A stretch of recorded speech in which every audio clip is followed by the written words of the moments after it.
ആറ്റിങ്ങൽ ഇരട്ടക്കൊലക്കേസിൽ ഇരട്ട ജീവപര്യന്തത്തിന് ശിക്ഷിക്കപ്പെട്ട രണ്ടാം പ്രതി അനുശാന്തിക്ക് സുപ്രീം കോടതി ജാമ്യം അനുവദിച്ചു. ജാമ്യത്തിനുള്ള ഉപാധികൾ വിചാരണ കോടതി തീരുമാനിക്കുമെന്നും സുപ്രീം കോടതി വ്യക്തമാക്കി. കാഴ്ചയ്ക്ക് തകരാറുണ്ടെന്നും അതിനാൽ ആരോഗ്യസ്ഥിതി കണക്കിലെടുത്ത് ജാമ്യം അനുവദിക്കണമെന്നുമായിരുന്നു അനുശാന്തിയുടെ ആവശ്യം.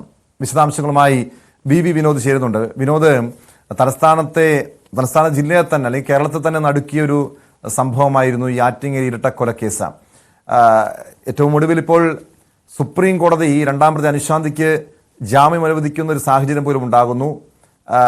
എന്താണ് സുപ്രീം കോടതി ഈ വിഷയത്തിൽ, ഈ കേസിൽ പറഞ്ഞിരിക്കുന്ന നിർദ്ദേശങ്ങൾ?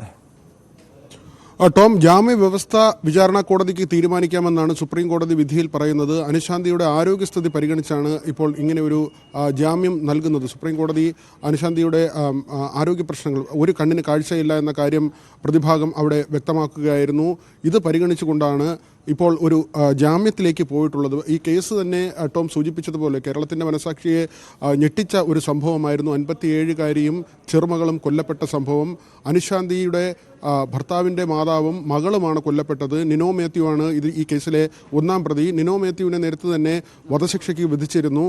ഇപ്പോഴും ഇത് വധശിക്ഷ കാത്ത് നിനോ മാത്യു തുടരുകയാണ്. ഈ കേസിന് ആസ്പദമായ സംഭവം 2014 ഏപ്രിൽ 16 നടക്കുന്നത്. രണ്ടുപേരും ടെക്നോ പാർക്കിലെ പ്രതികൾ ടെക്നോ പാർക്കിലെ ഒരു കമ്പനിയിൽ ജോലി ചെയ്യുന്നവരായിരുന്നു. നിനോ മാത്യുവും അനുശാന്തിയും ഇരുവരും അടുപ്പത്തിലാകുകയും ഒരുമിച്ച് ജീവിക്കാൻ തീരുമാനിക്കുകയുമായിരുന്നു. KSEB ജീവനക്കാരനായ ലിജീഷാണ് അനുശാന്തിയുടെ ഭർത്താവ്.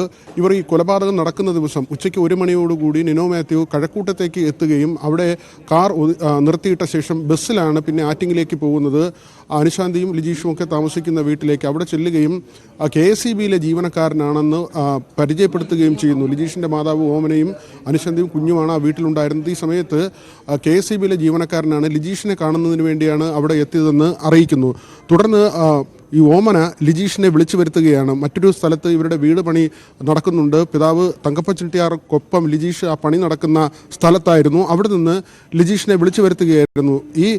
ഇവർ തിരിഞ്ഞു നടക്കുന്ന സമയത്ത്, വീടിനുള്ളിൽ തിരിഞ്ഞു നടക്കുന്ന സമയത്ത് കയ്യിൽ കരുതിയിരുന്ന സ്റ്റിക്ക് ഉപയോഗിച്ചാണ് ആദ്യം ഓമനയെ തല്ലി വീഴ്ത്തുന്നത്. തലയ്ക്കടിച്ച് വീഴ്ത്തുകയായിരുന്നു. പിന്നീട് തുടരെ വെട്ടുകയും ചെയ്തു. 4 വയസ്സുള്ള കുഞ്ഞിനെയും, സ്വാസ്തിക എന്നാണ് ആ കുഞ്ഞിൻ്റെ പേര്, ആ കുഞ്ഞിനെയും അനുശാന്തിയുടെ മകളാണ്, ആ കുഞ്ഞിനെയും വെട്ടിക്കൊലപ്പെടുത്തി കഴുത്ത് അറ്റ് തൂങ്ങിയ നിലയിലായിരുന്നു. പിന്നീട് പോലീസ് മൃതദേഹം കണ്ടെത്തുമ്പോൾ ഈ കൊലപാതകത്തിന് ശേഷം നിനോ മാത്യു അവിടെ തന്നെ ഒളിച്ചിരിക്കുകയായിരുന്നു. ആ വീടിന് ഉള്ളിൽ തന്നെ വാതിലിന് പിറകിൽ മറഞ്ഞിരിക്കുകയായിരുന്നു. ലിജീഷ് അവിടേക്ക് എത്തിയപ്പോൾ ഈ വാതിലിന് പിറകിൽ നിന്ന് ചാടി വീഴുകയും മുഖത്തേക്ക് മുളക് പൊടി എറിയുകയും ചെയ്തു.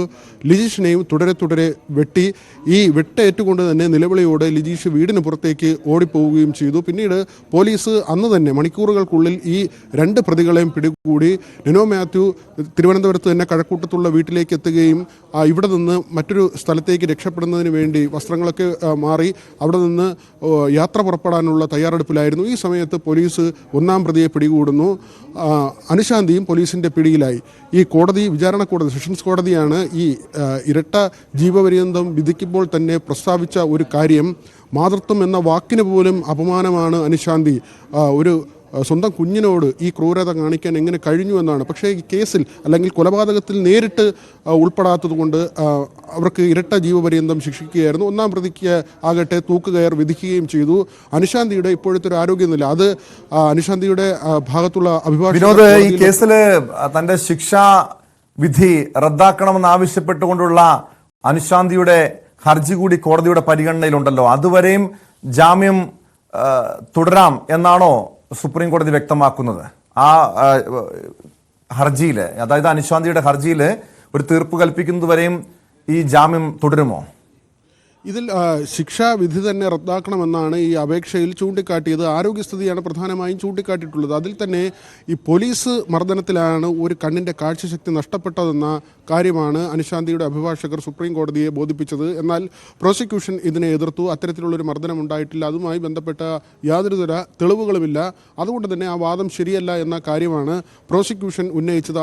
ആ ഒരൊറ്റ കാരണം കൊണ്ട് തന്നെ ശിക്ഷാവിധി റദ്ദാക്കണമെന്ന ആവശ്യം കോടതി നിരസിക്കുകയായിരുന്നു. പറയുകയായിരുന്നു, ജാമ്യം നൽകിയിട്ടുണ്ട്, ജാമ്യത്തിനുള്ള ഉത്തരവ് ഇറങ്ങിയിട്ടുണ്ട്, പക്ഷേ അതിൻ്റെ ആ വ്യവസ്ഥ സുപ്രീം കോടതി വ്യക്തമാക്കിയിട്ടില്ല. വിചാരണ കോടതിക്ക് എന്തൊക്കെ ഉപാധികളാണ് വെക്കാനുള്ളത് അത് വിചാരണ കോടതിക്ക് തീരുമാനിക്കാമെന്ന നിർദ്ദേശം കൂടി ഈ ജാമ്യം നൽകിക്കൊണ്ടുള്ള അല്ലെങ്കിൽ ജാമ്യം നൽകണമെന്ന ഉത്തരവിൻ്റെ ഭാഗമായി പറഞ്ഞിട്ടുണ്ട്.